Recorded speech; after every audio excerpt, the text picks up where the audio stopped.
All right, I'm here with Councilman Benji Greeson and City Manager Blake Stone to discuss the Pete Smith Complex renovation project. So, how does this project benefit our local economy long term? Well, with the renovations of Pete Smith Complex, we would be able to host tournaments, travel ball tournaments, baseball, softball, and once those things are rolling, it could be an every weekend thing. So you would be bringing in multiple teams, hundreds of people, not only the players but the parents that would be coming to these tournaments to participate at a brand new, beautiful facility there at Pete Smith Complex. And those people are going to eat somewhere, they're going to stay somewhere, and they're going to spend their dollars here locally inside of Abbeville. It would be a windfall of new tourism money coming in just because of Pete Smith Complex renovated.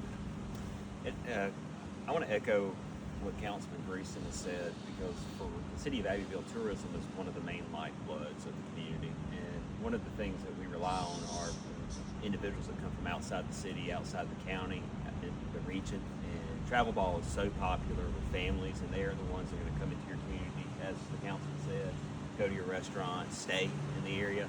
We have a potential hotel. We have in the works. We're working on different public-private partnerships, working to attract hotels to our area with a 70-unit hotel, and this will be a main driver for that type of business to come into our area. That'd be transformative for our 72 corridor. That would also help facilitate more individuals to come into our area in the future, not just for travel ball, but for other opportunities to come visit our area. But it would boost the tourism, boost our hospitality tax, boost our businesses' revenue. It'd be beneficial for all in the long run for the city.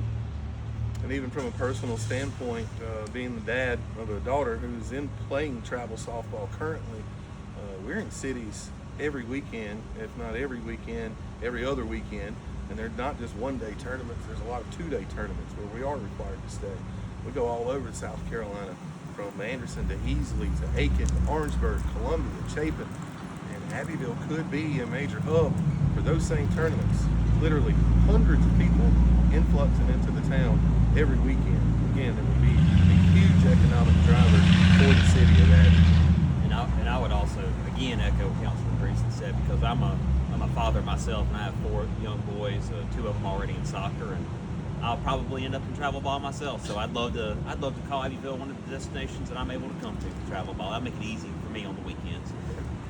Blake, a recent independent economic study listed Pete Smith's annual economic impact at $3.28 million. Can you kind of expand on what that means for Abbeville? I mean, that's massive. That's more than any festival, any event. That's more than the Opera House brings in revenue for the city of Abbeville by a multiplier of 10. It is just on a level that, again, I don't want to overuse the term, but it's transformative as a revenue generator and bringing money into our area, dollars that we desperately need as a rural entity. And it can't be overstated how this expanding that source of revenue would benefit all of us. So it will be safe to say that from an economic impact standpoint, this project, once done, will be our largest tourism generator. That's correct. It would be our largest tourist generator out of anything that we do.